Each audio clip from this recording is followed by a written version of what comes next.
नमस्कार, मैं हूं चेतना और डीसी न्यूज इंडिया के साथ नो योर नेता की खास पेशकश में आज हमारे साथ जुड़ चुके हैं राहुल दादाजी। राहुल दादा चौहान जी, जो कि पूरे 160 वार्ड के भूतपूर्व मनसे के शाखाध्यक्ष रह चुके हैं, लेकिन इस बार युति की वजह से जब इनको टिकट नहीं मिल पाई तो इन्होंने अपक्ष उम्मीदवार के तौर पर अपनी उम्मीदवारी की दावेदारी की।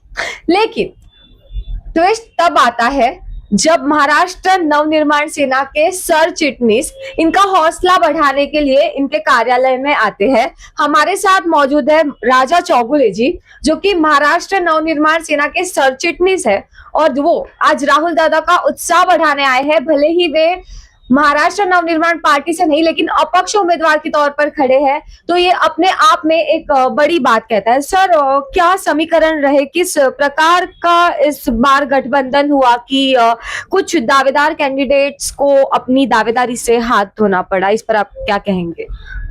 मराठीमध्ये बोलला. ठीक है।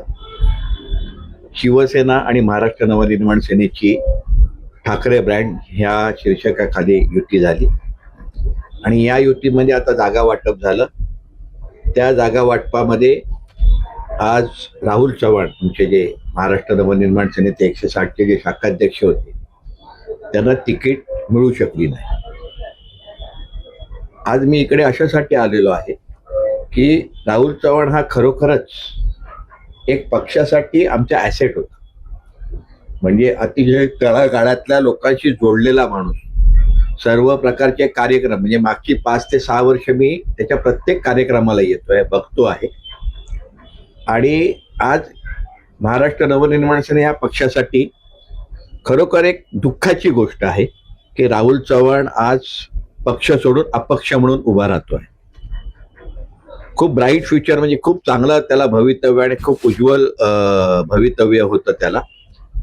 पण मी आता त्याला तेच सांगायला आलो होतो की तुला अजून खूप उज्ज्वल भवितव्य आहे, तर तू थोडासा विचार कर. परंतु इकडे आल्यानंतर इकडच्या सर्व जनतेने आणि कार्यकर्त्यांनी जवळजवळ एक 100-200 लोक मला भेटली आल्यानंतर. त्यांच्या डोळ्यात अक्षरशः अश्रू होते. त्यांनी मला प्रश्न केले की राहुल चव्हाणाला तिकीट का नाही मिळाली.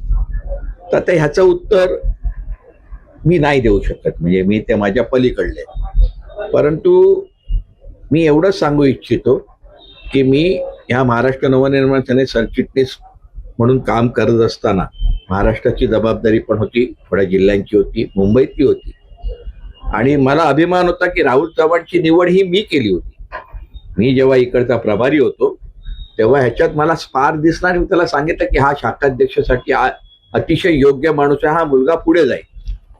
आणि त्याप्रमाणे त्याने 6 वर्षात कोविडमध्ये जे त्यांनी काम केलंय, स्वतःचा जीव, स्वतःची फॅमिली धोक्यात घालून जे काम केलंय, आणि बाकी सगळ्या वेगळ्या धर्तीचे कार्यक्रम, राज ठाकरे साहेबांवर अतिशय विश्वास आणि अतिशय जीव.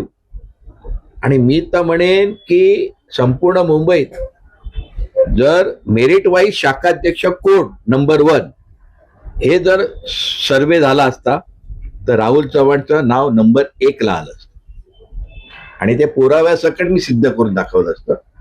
सर्व त्या 100-200 मध्ये सर्व जाती धर्माची सर्व माणसं आज राहुलच्या मागे उभे आहे. बघून खूप आनंद झाला. आणि राहुलने जे काम केलंय आणि राहुलचं जे प्रेम बघून आज त्याची मी निवड केली, याचा मला सार्थ अभिमान आहे. बस. तो सर, आपने अभी बोला कि अगर आपको एक शाखा वाइज किसी को अवार्ड देना होता, कोई बेस्ट शाखा प्रमुख या शाखा अध्यक्ष, तो वो राहुल जी को मिलता। नंबर 1 का 227 वार्ड से 227 वार्ड से। तो क्या आपको नहीं लगा कि शायद राहुल जी के नाम के लिए आपको लड़ना जरूरी था?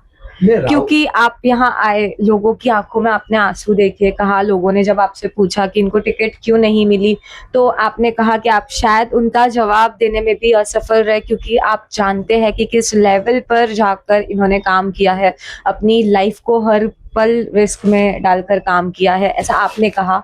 तो सर, आपको नहीं लगता कि वो टाइम पे इनके नाम के लिए लड़ना शायद मनसे के अस्मिता बचाने के लिए या फिर मनसे की अस्मिता टिकाए रखने के लिए जरूरी था? सर जरूर, और ऐसी चीज नहीं है राहुल चौहान के बारे में हमको फाइट करने की जरूरत नहीं थी, क्योंकि राहुल चौहान का जो काम है वो सभी नेता, सभी सर्किट और राज साहब ठाकरे को भी मालूम था कि राहुल चौहान एक है, और सब लोगों ने राहुल चौहान के बारे में बोला।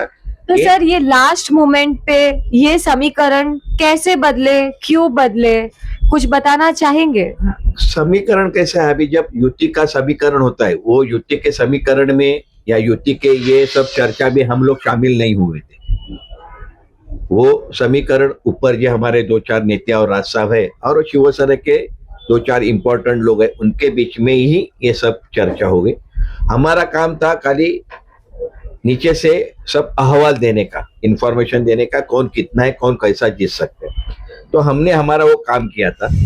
वो डिसाइड करने की जो क्षमता है या ये करने की जो पावर या अथॉरिटी है वो हमारे पास नहीं थी, वो खाली राज साहब और ऊपर के नेता के। Thank you.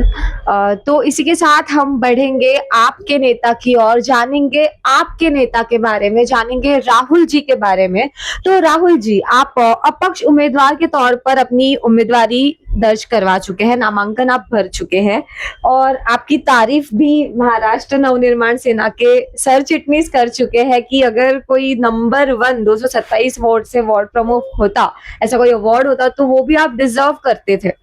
पर अब आपको क्या लगता है कि वार्ड नंबर 160 में फिलहाल सबसे बड़ी समस्या अगर कोई है तो वो क्या है? मतलब काम के लिए बोल रहे हैं आप? हाँ, हे जो वार्ड आहे हे डोंगर भाग आहे, या सर्व एरिया इकडे सर्व टाईपची लोक राहतात. गेल्या 18 वर्षापासून मी पक्षाचं काम करतोय आणि गेल्या 9 वर्षापासून ज्यावेळी इकडचा जो उमेदवार आहे 2017-16 नंतर जेव्हा निघून गेला, त्यानंतर या 160 मध्ये कोण जबाबदारी घ्यायला कोण नव्हतं. तर एक मनसैनिक म्हणून मी इथे काम करत होतो आणि मनसैनिक करता करता सन्माननीय साहेबांनी मला जी जबाबदारी दिली 4 वर्षापूर्वी, ती मी चोखपणे पार पाडली. मग मी विविध विभागामध्ये पळत होतो, धावत होतो. मग गटारची व्यवस्था असेल, ड्रेनेज लाईन असेल, लादीघर साफसफाई असेल, या सर्व गोष्टीकडे माझं लक्ष होतं. त्याच्याबरोबर सर्वात जास्ती म्हणजे पक्षाच्या माध्यमातून मी मेडिकलचे कॅम्प या विभागात जास्ती घेतले. मी आतापर्यंत 550 पेक्षा जास्त डोळ्यांचे ऑपरेशन मोतीबिंदूचे केले. त्याच्या व्यतिरिक्त महिलांसाठी मी खूप कार्यक्रम घेतले. त्यानंतर सरकारची जी योजना होती लाडकी बहीण योजना, त्याचे 2000 लोकांचे फॉर्म आम्ही भरून घेतले आमच्या शाखेत बसून.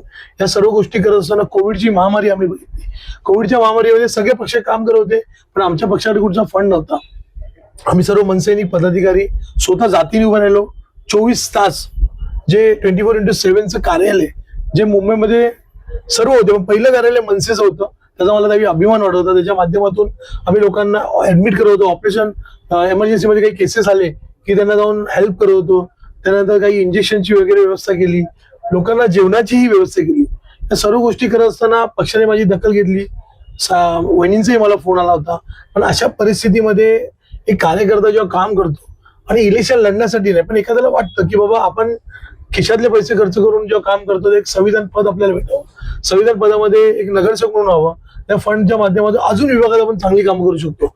या माध्यमातून मला असं वाटतं की हे वर्ष माझं होतं आणि यावेळी ज्या वॉर्डमध्ये जे 9 वॉर्ड आहेत, जे 9 वनसेचे वॉर्ड आहेत, त्यामध्ये सगळ्या पदाधिकाऱ्यांची शाखांची इच्छा होती की राहुलला वॉर्ड भेटावा, 116 मनसेला सुटावा. ह्याच्यासाठी पक्षाने माझी मेहनत पण केली असेल, पण मला असं वाटतं की जेव्हा एकत्र युती असते तेव्हा एखादा चांगला वॉर्ड तुम्ही पक्षासाठी घेतला असतं तर तिकडून एक ऊर्जा भेटली असते आम्हाला. आमचे सर्व कार्यकर्ते अजून उत्साहाने काम लागलं असतं. जिंकणं हारणं नशिबाचा भाग आहे, पण जे तिकीट भेटल्यानंतर मला स्वतःला लढायला भेटलं असतं तर मी ही लढत अजून चांगली केली असती. पण मला असं वाटतं की माझं वय निघून नाही गेलं असेल तरी येणाऱ्या काळामध्ये जे काही राजकारण इतर पक्षाचं झाले, पैशाचं राजकारण, त्यात आम्ही टिकलो नसतो. कारण गेल्या 5-6 वर्षामध्ये मी करोड रुपये खर्च केले पक्षाच्या माध्यमातून पक्षासाठी. तर मला असं वाटत नाही की साहेबांनी मला सांगितलं, पण मला राज साहेबांवरती खूप प्रेम आहे, अभिमान आहे.